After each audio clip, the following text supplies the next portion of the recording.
Mesdames, Messieurs, bonsoir et bienvenue sur Economia. C'est le marché immobilier qui nous intéresse aujourd'hui.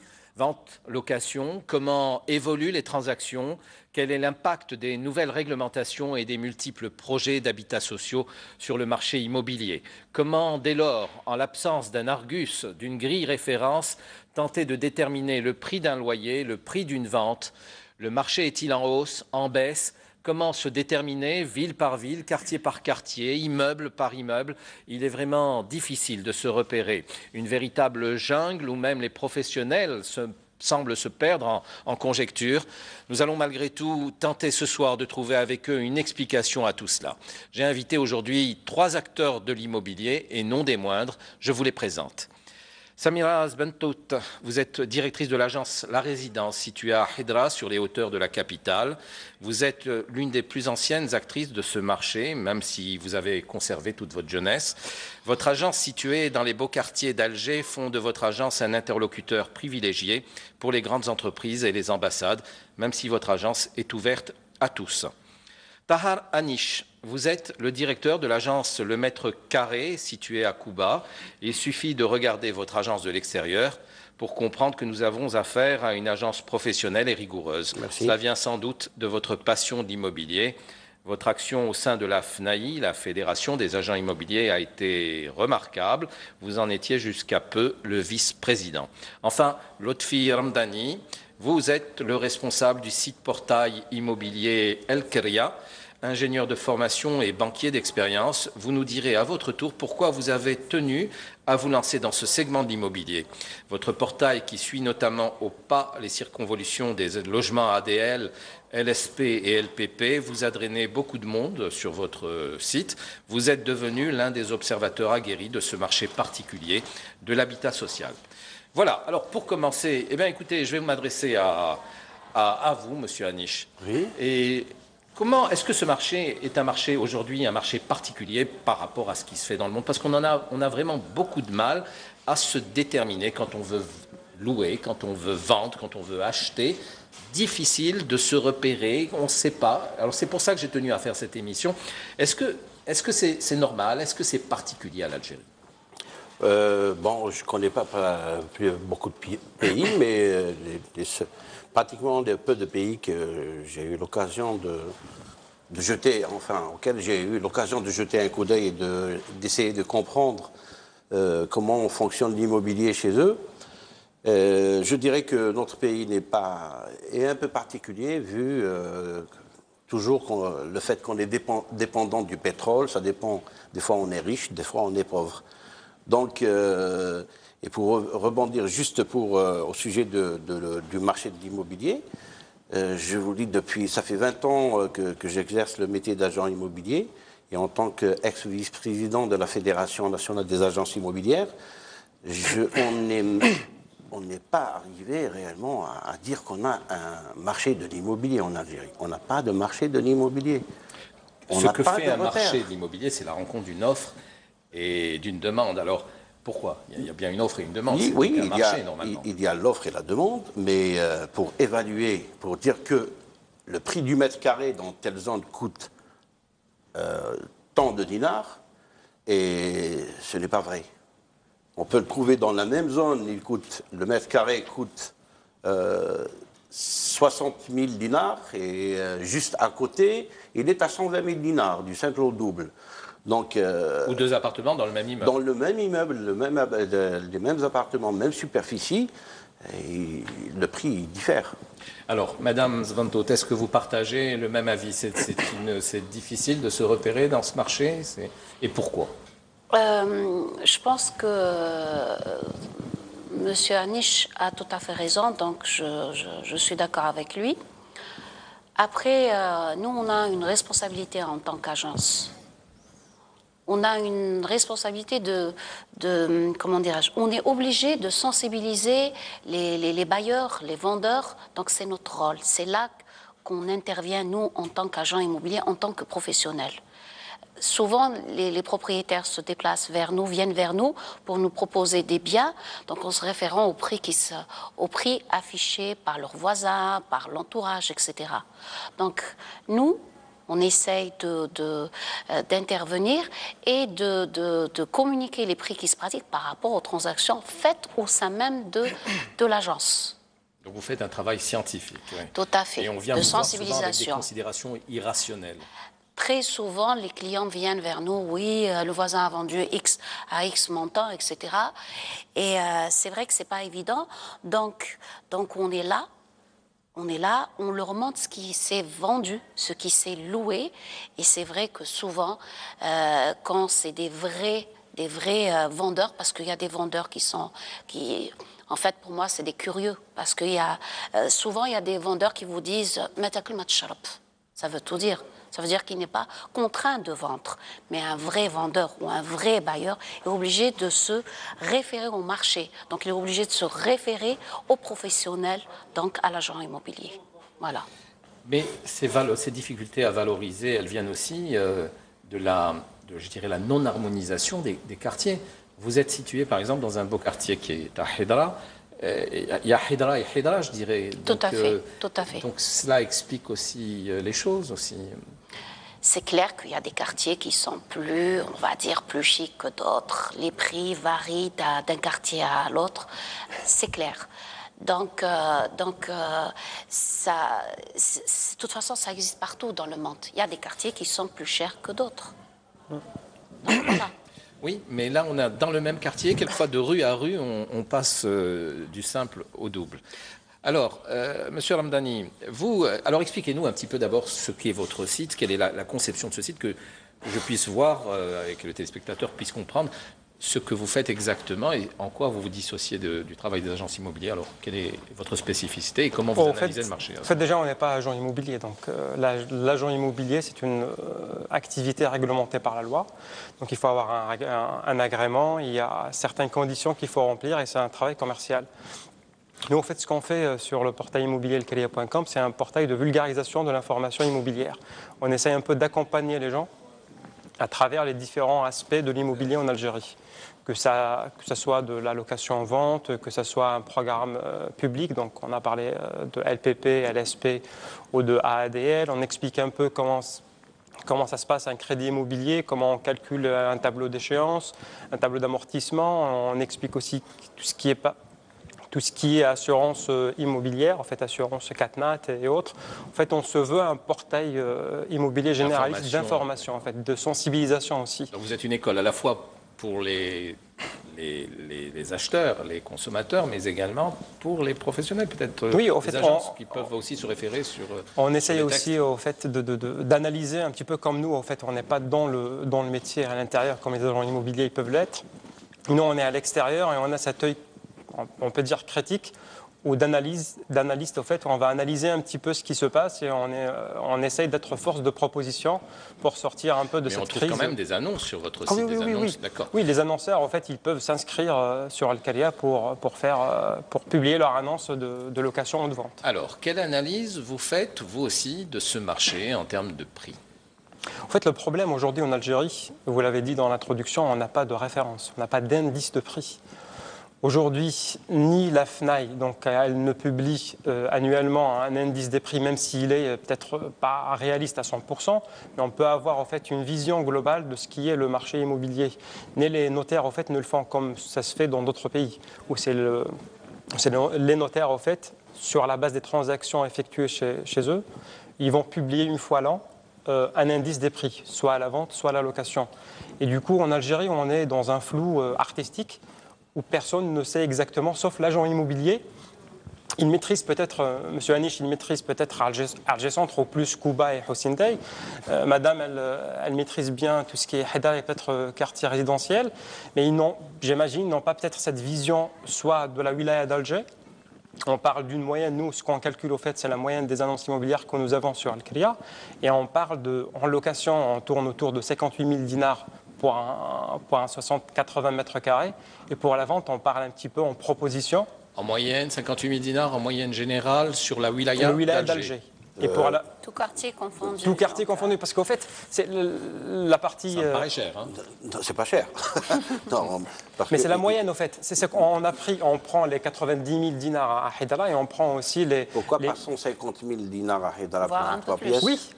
Donc, Non, mais imaginez, mais on prend de tout, 100 en 000 fait. dinars et 50 000 dinars de plus.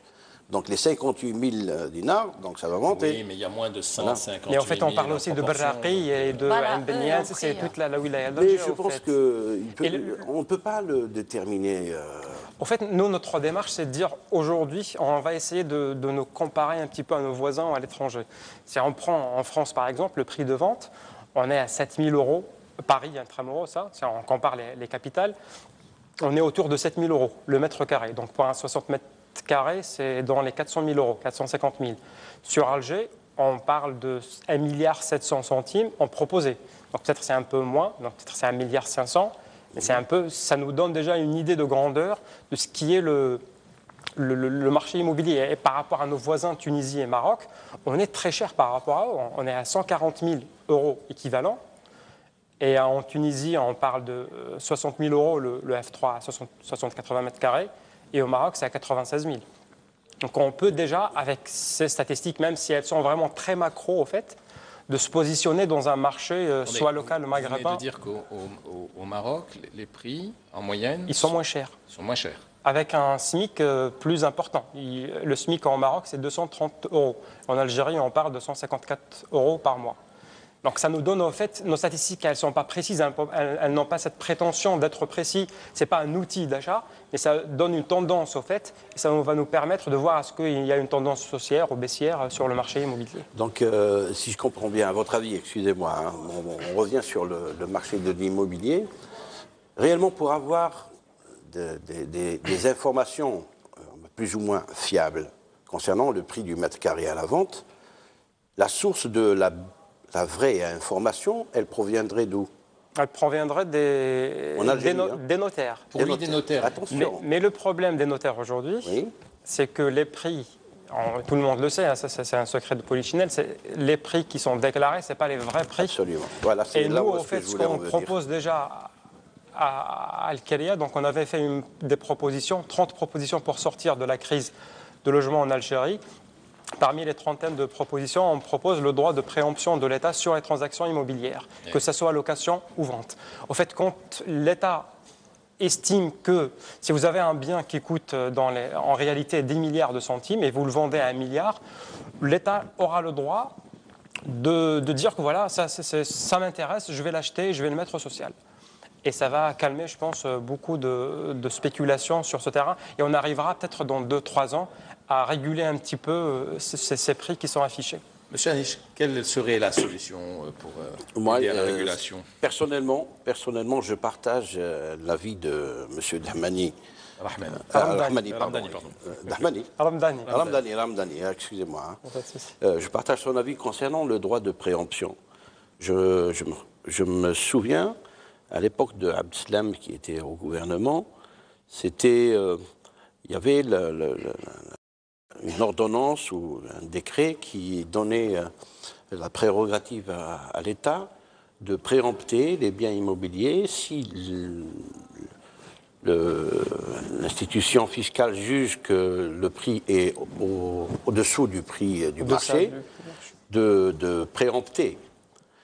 Mais chose qui n'a pas été, on n'a pas vu personnellement, ça fait presque 20 ans que je suis dans le métier, je n'ai pas entendu parler d'un bien qui a été préempté. Donc, effectivement, avec tout ce qui se passe, avec la crise et avec réellement, on a besoin d'avoir une étude de marché fiable.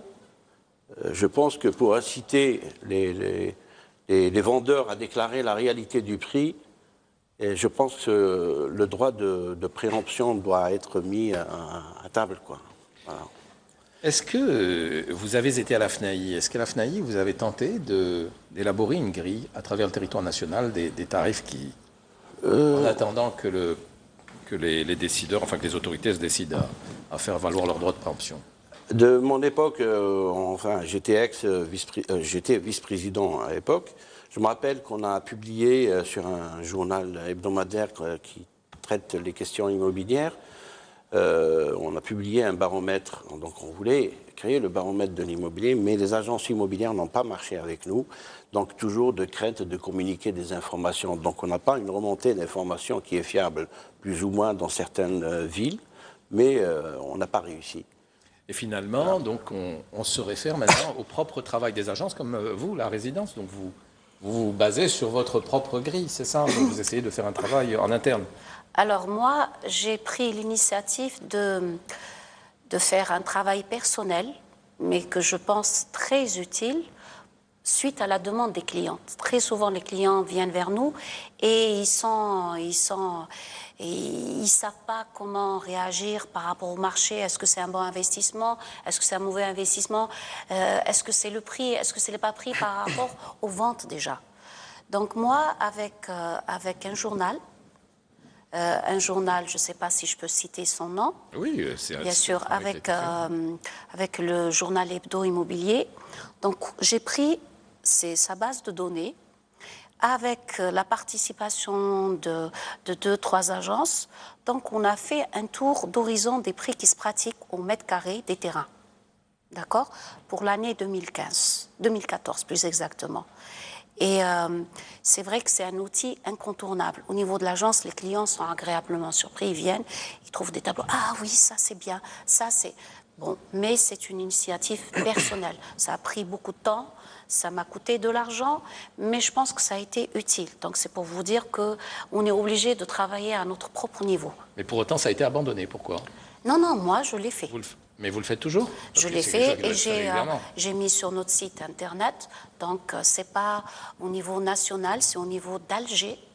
Donc, pour moi, c'est utile pour nous en tant qu'agence et surtout pour les clients. Et là, on l'a inséré sur notre site internet. Donc, c'est une référence. Bon, c'est vrai que ce n'est pas national, mais ça aide toujours. D'accord. Mais alors, pour bien faire les choses, pour faire les choses convenablement, qui doit faire ce travail-là de référence? Bonne question. Ça, c'est une bonne question. Je Il y a une pense initiative qui n'a pas donné. C'est pour ça que moi, personnellement, j'ai pris cette initiative personnelle. Pourquoi? Parce que je voyais que les choses ne bougeaient pas et qu'elles n'allaient pas bouger. Voilà. Donc, il valait mieux prendre le taureau et faire les choses soi-même. Voilà. Par rapport, je voulais soulever un autre point, par rapport au prix qu'il a donné. Il a parlé d'une moyenne. M. Ramdani a parlé d'une moyenne de la location sur Alger. Il a parlé d'un montant de 58 000 dinars. À savoir, maintenant, j'aimerais donner une information quand même qui est importante. Braqi, le prix du mètre carré à Braqi, je ne connais pas les prix, mais je pense que vous avez... on a par exemple à Burj El Kifan, on est à 34 000 en moyenne. Voilà, 34 000 dinars à Burj El Kifan. À Hydra, là où je suis, le F3 peut atteindre les 200 000 dinars. Donc il y a un grand écart. Voilà. Sur quelle surface? Voilà. Sur 80. C'est même pas en termes de superficie, parce que le F3, c'est du 70 mètres carrés, 80 mètres carrés. La moyenne, c'est la moyenne 80, qui tourne pour les F3. Mais en fait, c'est une question de quartier. Après, c'est clair que les quartiers résidentiels, on va dire, c'est généralement, pour des raisons de sécurité, les étrangers préfèrent louer dans des quartiers résidentiels par mesure de sécurité. Donc, c'est une certaine clientèle qui loue dans ces quartiers-là. Et les nationaux préfèrent se référer à d'autres quartiers qui sont moins chers. Ce qui est tout à fait normal, parce que quand on parle de 58 000 dinars, ce n'est pas rien. 200 000 dinars, c'est énorme pour un... Mais les 200 000 dinars, madame, c'est la fourchette haute. C'est pas une moyenne. C'est pas la moyenne de Hydra.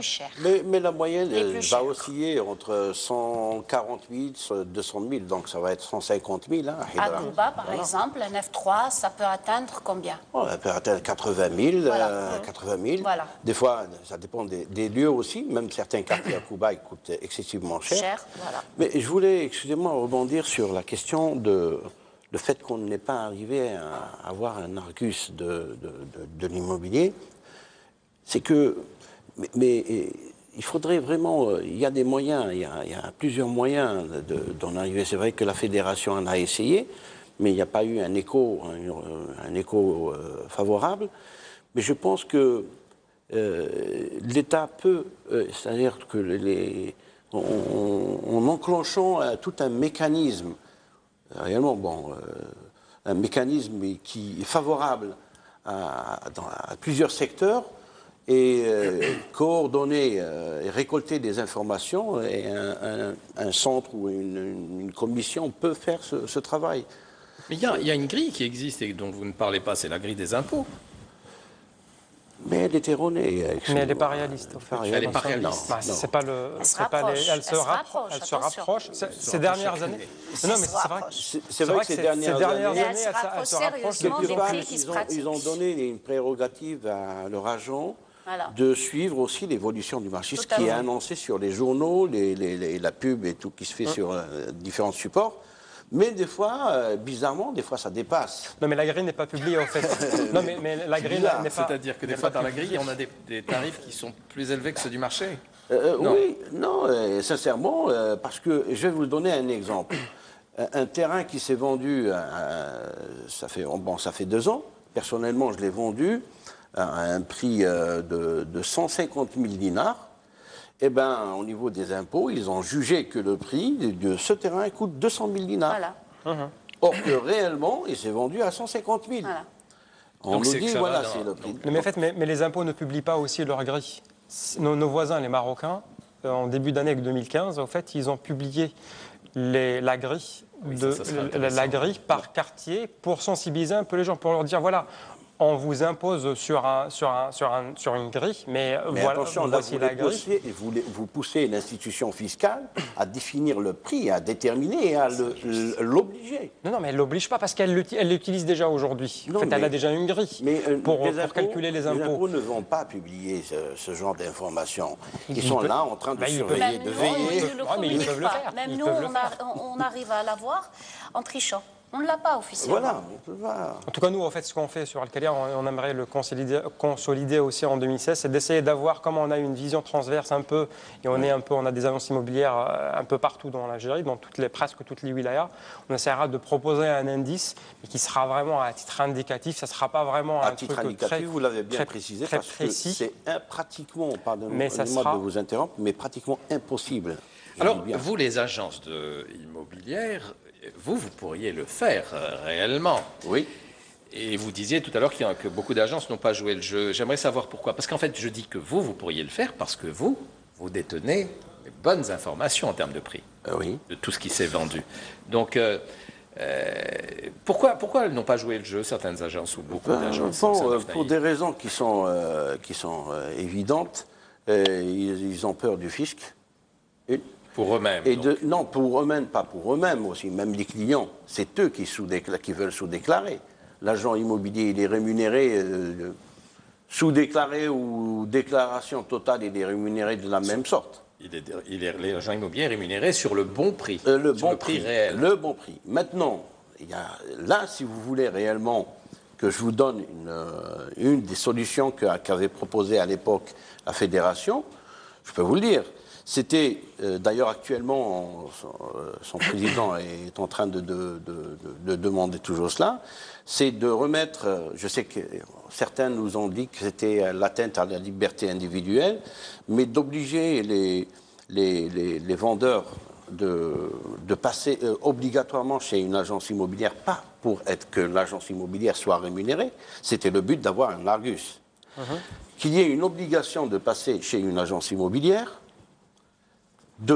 d'avoir l'évaluation avant toute vente, avant toute transaction, qu'il y ait une pièce maîtresse dans le dossier à remettre au notaire, signée par une agence de proximité au bien qui est mis à la vente, de valider la vente, c'est-à-dire que valider le prix. Est-ce que réellement cet appartement vaut tant? C'est-à-dire qu'un collègue validerait le prix de... Oui, et ça va permettre, moyennant une petite somme de 2000 dinars comme ça, et les vendeurs et l'acheteur, même entre particuliers, ils peuvent la mettre dans le dossier à remettre au notaire. Mais il pourrait y avoir collusion. Non, pourquoi? Peut-être entre amis, agents immobiliers, donc on pourrait... Non, mais attendez, là, justement, on a réfléchi, on avait réfléchi à tout. C'est-à-dire que, et à ce moment-là, la responsabilité de l'agent immobilier, elle est engagée. Une fois qu'il signe le document, c'est-à-dire qu'il sait qu'il a déjà vendu un bien à cet endroit, dans ce quartier, ou à proximité, et en toute âme et conscience, il a évaluer un prix, même s'il sous-déclare un peu, c'est-à-dire qu'il va pas volontairement, mais il sous-déclare au-dessous un peu mais la marge, elle est vraiment infime. Mais la responsabilité de l'agent immobilier, elle est engagée au moment où il signe l'évaluation. C'est à partir de là qu'elle passe chez le notaire, elle est publiée. Mais au niveau de l'administration fiscale, ils ont des barèmes. Ils ont des barèmes. Ça se rapproche ou pas. Et là... Mais il peut plaider l'incompétence, l'agent immobilier Attendez, demain. mais si un pépin, il veut dire que par voilà, deuxième. je plaide l'incompétence, j'étais malade ou j'ai mal évalué. Il peut plaider l'incompétence, l'agent immobilier, quand il veut faire son coup. Et il n'est pas assermenté, c'est pas un notaire. Pourquoi? Donc, il a un agrément. Oui, mais il a un agrément pour faire des transactions, mais pas pour évaluer. C'est pas un architecte, c'est un architecte qui peut faire Pourquoi il n'évalue pas travail. Vous savez, monsieur... Non, de signer. Non, écoutez, il y a eu une étude qui a été faite en 2006, je pense, qui a été commandée par le fonds de garantie, je pense.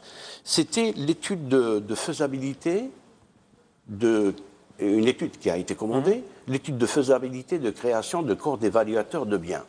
Okay. Donc, il y a un bureau d'études étranger qui a pris le marché et il a fait son étude.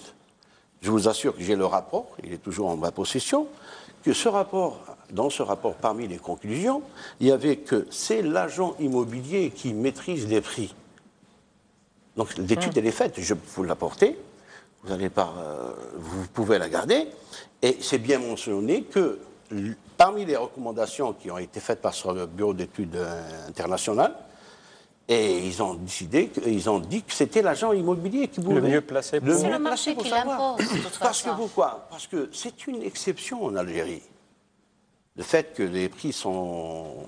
Le marché, entre la sous-déclaration et la déclaration, et d'un quartier vers un autre. Mais après, le prix pratiqué dehors, c'est l'offre et la demande. Donc l'agent immobilier ou le particulier, quand il vend, quand il achète, c'est l'offre et la demande qui régule le marché. Notre métier, il y a une fourchette quand même. Non, mais voilà, mais notre métier, on se lève le matin, on est dans le bureau, on ne fait que ça. Mais écoutez, pour avoir, moi aussi, à transiger en matière immobilière, je peux vous dire que les agents immobiliers, ça va dans tous les sens. Il y en a un qui va vous donner un prix comme ça, un autre comme ça. J'en ramène 10, j'ai vraiment 10 prix qui vont aux extrêmes. Monsieur Alalouche, dites-moi, quelle est l'agence immobilière qui a fait de son métier agent immobilier, puisque dans le décret qui régit l'activité d'agent immobilier, c'est un métier exclusif. Donc si on fait de notre métier... On fait que ça. Et on n'a pas le droit de c'est écrit le 0918 concernant notre agrément. Parce que c'est la responsabilité de l'agent immobilier qui est engagé. Et s'il faille à ses obligations, il y a le retrait, il y a ce qui est prévu par la... Non, ce n'est pas qu'ils font défaut à leurs obligations, c'est tout simplement qu'ils ont du mal à apprécier. Il peut dire que je suis incompétent, allez-y voir une agence à côté. Donc il y a un périmètre. S'il n'est pas capable, il ne veut pas prendre des responsabilités. Oui, mais bon, ce n'est pas aussi facile que ça. Il y a une chose, c'est que le client n'est pas bête. Le client, quand il veut vendre, c'est clair qu'il se renseigne. Il voit les agences qui sont costauds, les agences qui sont professionnelles. Il se déplace, il va vers ces agences. Il n'est pas bête. Il voit, il prend l'avis de 2, 3 professionnels. Et de là, il détermine son prix. Celui qui est intelligent, c'est comme... Les clients sachent, si vous voulez, d'une manière générale, le client consulte 2, 3 bonnes agences. Et puis, à partir de ça, il déclenche sa vente. Vous voyez, en fait, il est obligé de se référer aux agences. Il n'a pas le choix. Vous m'expliquiez tout à l'heure que, par exemple, vous qui êtes à Hedra, vous aviez des clients qui venaient vous voir et qui vous disaient que, au regard de la chute du dinar, expliquez-moi. Ah oui. Bon, mais ça, c'est une exception. Attention, il ne faut pas généraliser. Mais ça existe. J'ai eu des clients qui venaient vers moi par rapport à la chute du dinar, à la dévaluation du dinar, donc se proposer d'augmenter les loyers. Ils se réfèrent à l'euro. Donc du coup, l'euro, oui, là, on n'a plus les mêmes entrées. Donc du coup, nous, on va augmenter le loyer. C'est clair que moi, en tant qu'agence, je tiens à notre langage. Je leur dis, écoutez, vous allez acheter votre viande où? Chez le boucher. Vous l'achetez en euros ou en dinars? Oui. Voilà, donc... Bon, alors, si j'ai bien compris, vous êtes aussi un petit peu perdu sur la démarche, hein, entre les notaires, bon, il y a un problème de déclaration, entre les agents, il n'y a pas toujours, la compétence n'est pas toujours là, les impôts n'ont pas à venir se substituer à la rencontre de l'offre et de la demande. Il y a eu cette idée de droit de préemption, mais quand on voit que l'État, à travers le fisc, évalue des terrains, comme vous le disiez tout à l'heure, de manière à des prix supérieurs à ceux qui sont en vigueur réellement sur le marché. Donc tout ça rend les choses un peu difficiles et pourtant il faudra bien y arriver. Est-ce que finalement l'évaluation, l'harmonisation des prix ne viendra pas d'abord de l'harmonisation de l'urbanisme ? C'est-à-dire que quand il y aura une évolution en termes urbanistique au niveau de chaque quartier, tout ça, parce que là on voit des quartiers qui sont insalubres, des quartiers qui sont des immeubles qui sont en mauvais état, d'autres. Quand tous les immeubles sont en bon état, on peut les évaluer un peu de la même manière, non? Mais déjà, au fait, pour avoir un bon urbanisme, il faut investir et ça coûte cher. En fait, aujourd'hui, on se pose la question pourquoi on a des cubes partout. Même chez des privés, donc une villa qui ressemble presque à rien, en fait, parce que l'arrondi, ça coûte cher déjà. Et d'avoir l'artisan qui peut le faire et perdre un peu de temps, et aussi le propriétaire qui va investir pour avoir une finition intéressante, c'est pas apporter tout le monde. Aujourd'hui, on a un vrai problème de coût pour avoir une ville jolie. D'accord. Alors, est-ce que malgré tout, les prix, la tentative de définir les prix des ventes et des locations, est-ce qu'elle a quand même tendance à s'harmoniser ou pas? Est-ce qu'on va dans la bonne direction ou c'est toujours du n'importe quoi?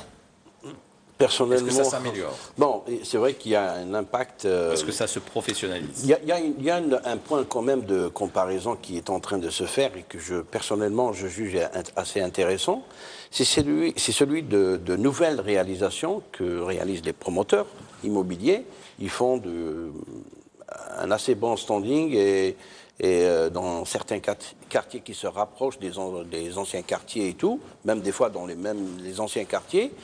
Et bizarrement, il y a des appartements neufs avec toutes les caractéristiques et techniques obligatoires telles que le parasismique et qui sont respectées et tout. Et bizarrement, le neuf et l'ancien se rapprochent du prix dans le même quartier. Et voilà, donc c'est un peu spectaculaire parce que l'ancien, normalement, il doit perdre un peu de sa valeur. Et le neuf, mais... D'accord. Bon, voilà pour la détermination du prix. Est-ce que maintenant on peut évoquer les tendances? Est-ce qu'aujourd'hui les tendances sont à la hausse en matière de vente et de location ou est-ce qu'elles sont à la baisse? Je voudrais faire un tour de table.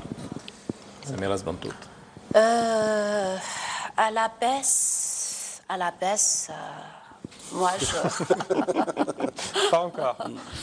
C'est pas du tout le cas. Pas que pour Hydra. Non, d'une manière générale, il y a un problème de fond. La rareté des terrains fait que les prix, je pense, qu'ils ne vont pas baisser. Je pense que ça aussi, c'est un facteur qui fait que les prix... un promoteur, pour déterminer son prix, est obligé de se référer au prix d'achat, déjà. Ensuite, la construction, c'est comme ça qu'il fait son évaluation, c'est comme ça qu'il donne son prix. Nous, en tant qu'agence, pour évaluer de manière générale, comment j'évalue moi en tant qu'agence? Je prends au mètre carré le terrain, déjà. À combien il se vend le terrain sur site? Et puis faire une évaluation d'une moyenne du coût de la bâtisse. On fait notre évaluation à partir de ça, du prix du mètre carré, du terrain. Quel est le prix du terrain à Hydra? Oh, je n'ose pas le dire. S'il vous plaît. Hydra, ça tourne autour de 400 000 le mètre carré. Jusqu'à les prix proposés. On parle des prix proposés. Actuellement, ça tourne, les prix proposés sont de l'ordre de 500 000 dinars le mètre carré. Alors, je voudrais m'excuser auprès des téléspectateurs.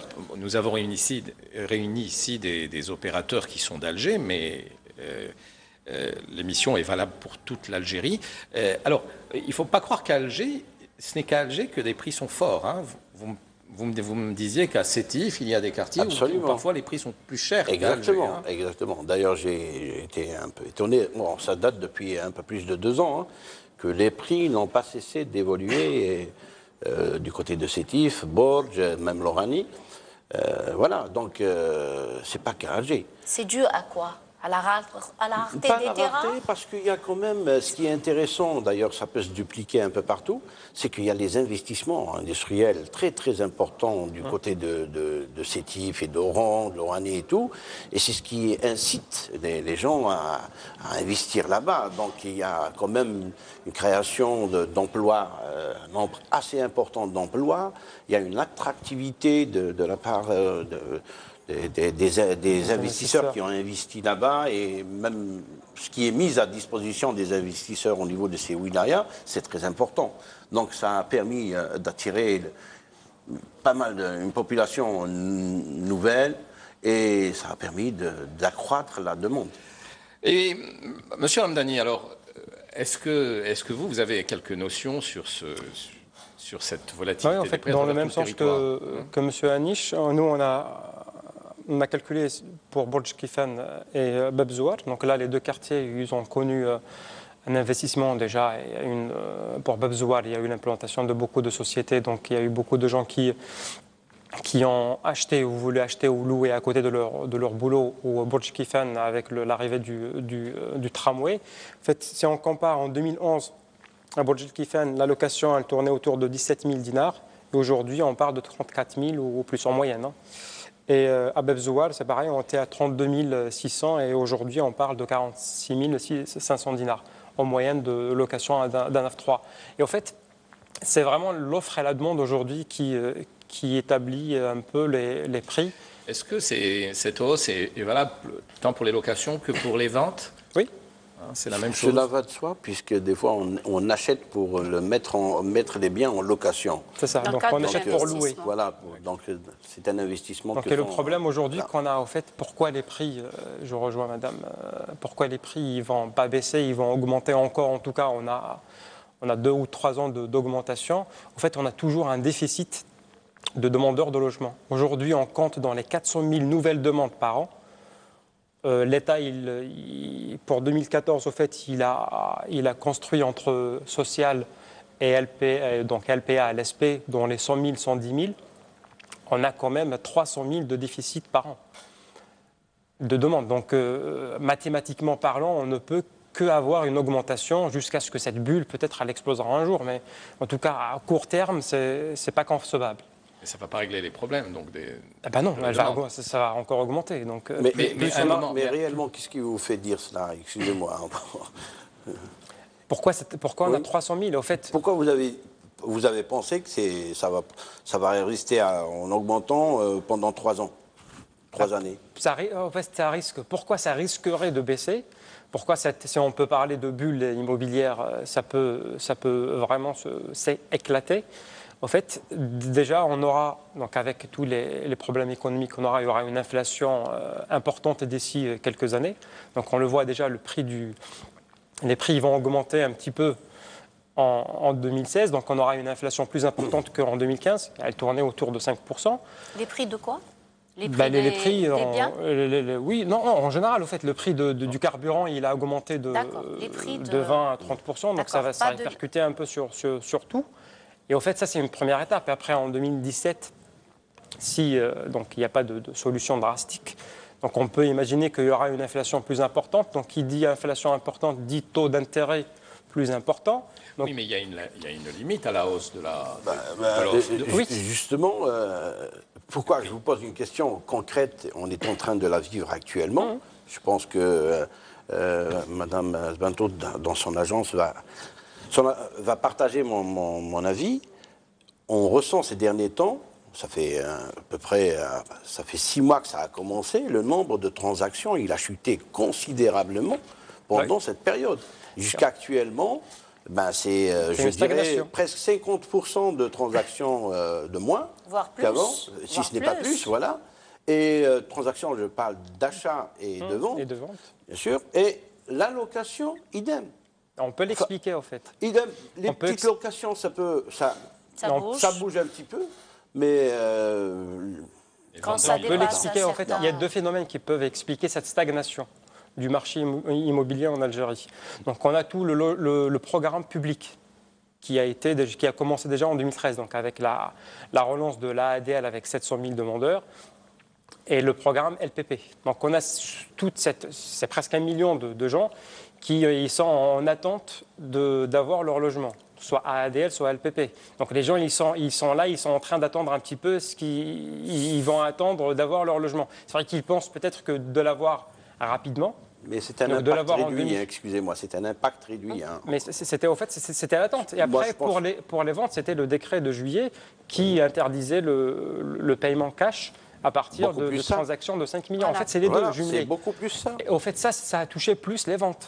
Alors, Et le rappelons à programme nos téléspectateurs qu'il y a eu un décret exécutif En juin. en juin dernier Le 15, qui impose que pour toutes les transactions immobilières dépassant le seuil de dépassant 5 le seuil de millions. 5 millions de dinars devait se faire par le circuit bancaire. Hein, Exact. Oui. Tout à fait. hein, donc, C'est pas que. alors, Même c'est le notaire, en fait, ou l'agent immobilier, sa part de rémunération, elle dépasse le 1 million de dinars, il faut passer aussi par la banque.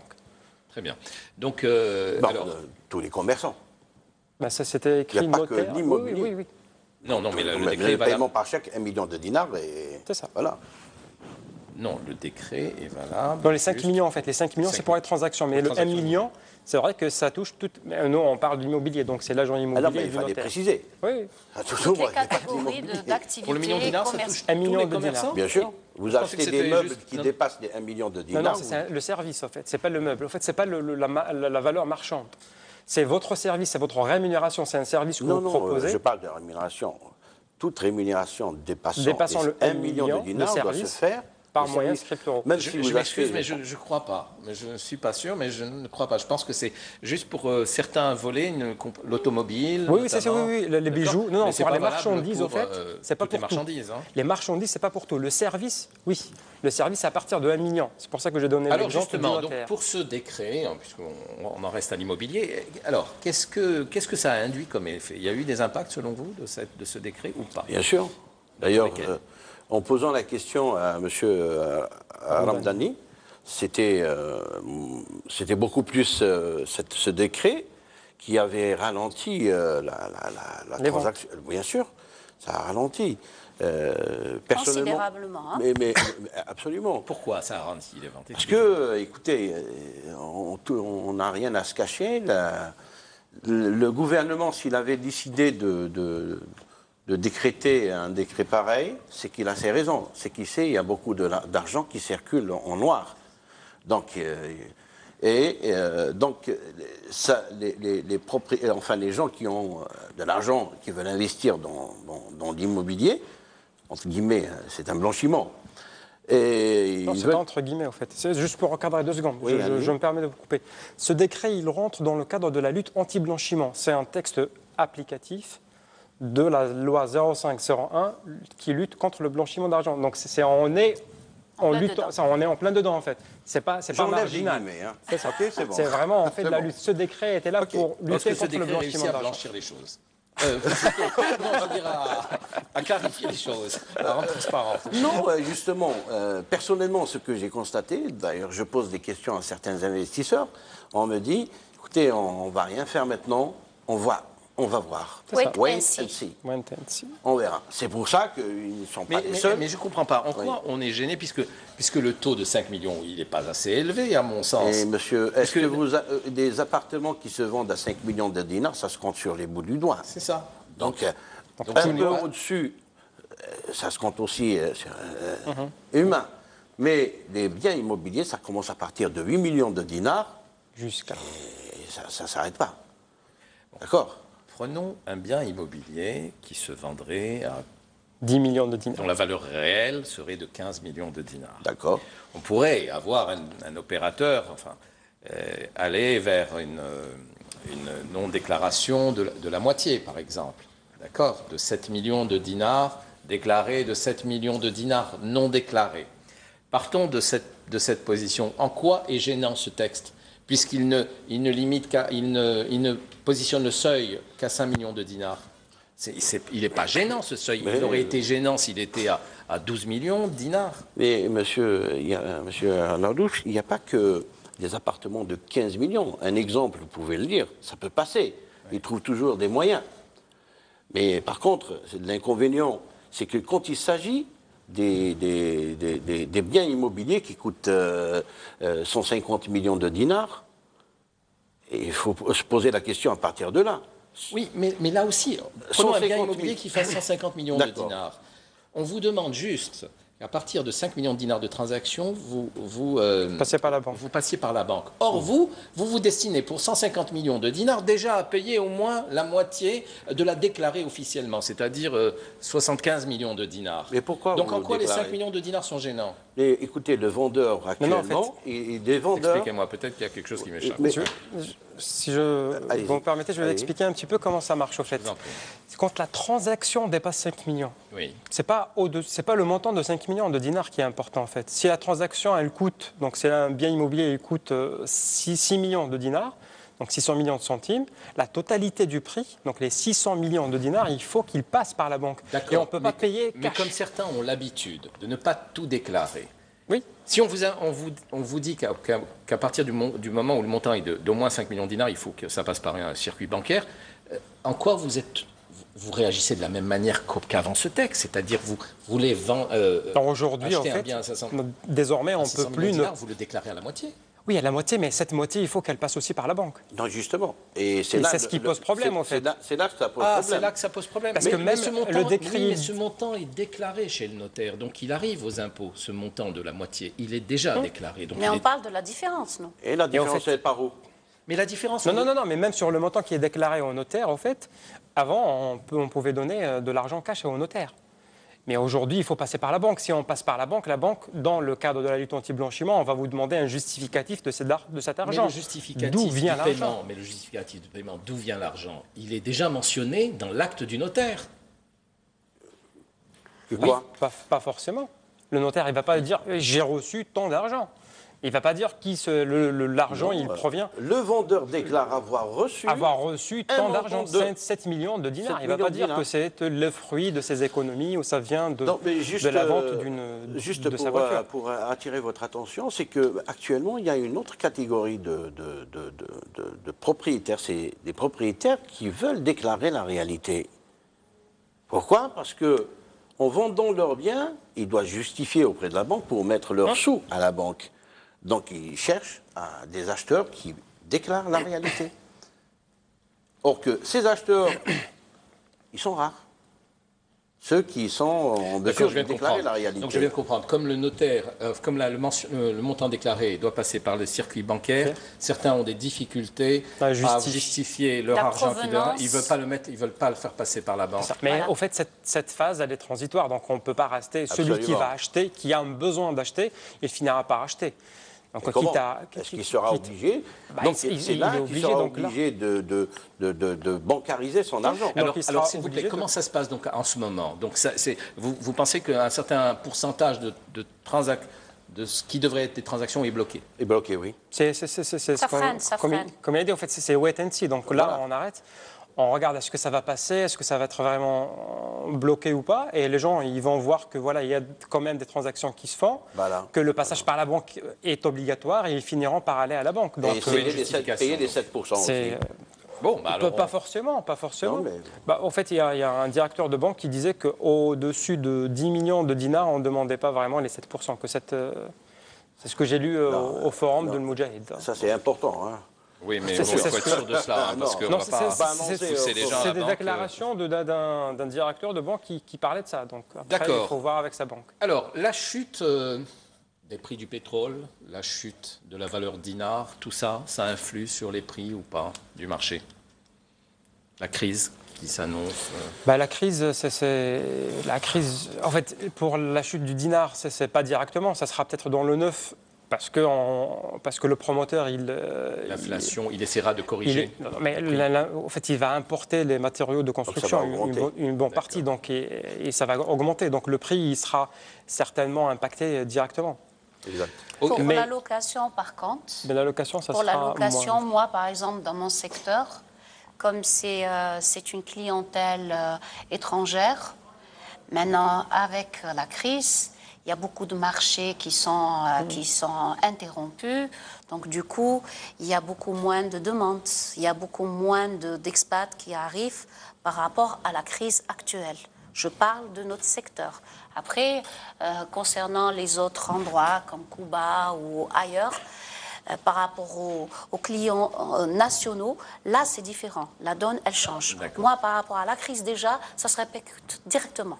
Très bien. Je voudrais juste ajouter aussi, c'est quelque chose qui devrait faire l'objet d'un autre débat, mais quelle a été l'influence donc du logement social, des appartements qui ont été donc cédés à des prix très intéressants donc aux particuliers, par l'État, quelle est l'incidence sur les prix du marché, du vieux et du neuf? En tout cas, ce que j'ai dit tout à l'heure, en fait, l'offre en logement social est en deçà de la demande annuelle. Donc là, on a une nouvelle demande de 400 000 et l'offre publique, elle ne couvre que le quart. D'accord, donc il y a de la marge. Il y a de la marge. En fait, l'offre publique, elle freine un petit peu l'augmentation irrationnelle de la chose. Mais si on analyse les 15 dernières années, en fait, donc juste après le terrorisme de 2000 à 2015, c'est vrai qu'on trouvera qu'il y a eu quand même un peu plus de 2 millions, 2,5 millions de logements livrés. Donc c'est vrai qu'on avait déjà, pendant la décennie noire, on a cumulé une demande très importante. On parle de 2 à 3 millions de demandes de logements insatisfaites. Oui. C'est vrai que les 15 ans d'après, donc on a essayé de loger ces gens-là. Et ça a permis aussi de faire baisser un petit peu, en tout cas, de ne pas laisser la spéculation prendre le dessus en termes de Très bien. prix. Non, je suis désolé, on est arrivé au terme du débat et même un peu plus. Voilà, je voudrais vous remercier de votre participation. C'est passé très vite. C'est un sujet qui est toujours intéressant et qui intéresse sans doute nos téléspectateurs. Je vous remercie beaucoup de votre attention et je vous dis à la semaine prochaine.